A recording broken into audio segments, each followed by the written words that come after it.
Praise the lord. నిర్గమాకాండము 17వ అధ్యాయము.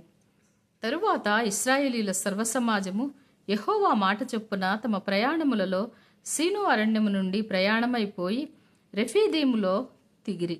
ప్రజలు తమకు త్రాగ నీళ్లు లేనందున మోషేతో వాదించుచు త్రాగుటకు మాకు నీళ్ళిమ్మని అడుగగా, మోషే, మీరు నాతో వాదింపనేలా, యెహోవాను శోధింపనేలా అని వారితో చెప్పెను. అక్కడ ప్రజలు నీళ్లు లేక దప్పిగొన్న మోషే మీద సణుగుచు, ఇదెందుకు? మమ్మును, మా పిల్లలను, మా పశువులను దప్పిచేత చంపుటకు ఐగుప్తులో నుండి ఇక్కడికి తీసుకొని వచ్చితిరనిరి. అప్పుడు మోషే యెహోవాకు మొర్రపెట్టుచు, ఈ ప్రజలను నేనేమి చేయుదును? కొంతసేపటికి నన్ను రాళ్లతో కొట్టి చంపుదురనెను.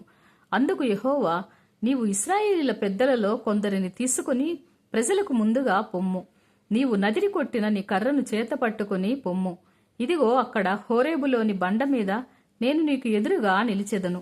నీవు ఆ బండను కొట్టగా ప్రజలు త్రాగుటకు దానిలో నుండి నీళ్లు బయలుదేరునని మోషేతో సెలవీయగా, మోషే ఇశ్రాయేలీల పెద్దల కన్నుల ఎదుట అట్లు చేసెను. అప్పుడు ఇశ్రాయేలీలు చేసిన వాదమును బట్టియు యెహోవా మన మధ్య ఉన్నాడో లేడో అని వారు యెహోవాను శోధించుటను బట్టియు అతడు ఆ చోటికి మస్సా అనియు మెరీబా అనియు పేర్లు పెట్టెను. తరువాత అమాలేకీయులు వచ్చి రెఫీదీములో ఇశ్రాయేలీలతో యుద్ధము చేయగా మోషే యెహోషువాతో, మన కొరకు మనుష్యులను ఏర్పరిచి వారిని తీసుకుని బయలువెళ్లి అమాలేకీయులతో యుద్ధము చేయుము. రేపు నేను దేవుని కర్రను చేత పట్టుకుని ఆ కొండ శిఖరము మీద నిలిచెదనెను. యెహోషువ మోషే తనతో చెప్పినట్లు చేసి అమాలేకీయులతో యుద్ధమాడెను. మోషే, అహరోను, షూరు అనువారు ఆ కొండ శిఖరం ఎక్కిరి. మోషే తన చెయ్యి పైకెత్తినప్పుడు ఇశ్రాయేలీలు గెలిచిరి. మోషే తన చెయ్యి దింపినప్పుడు అమాలేకీయులు గెలిచిరి.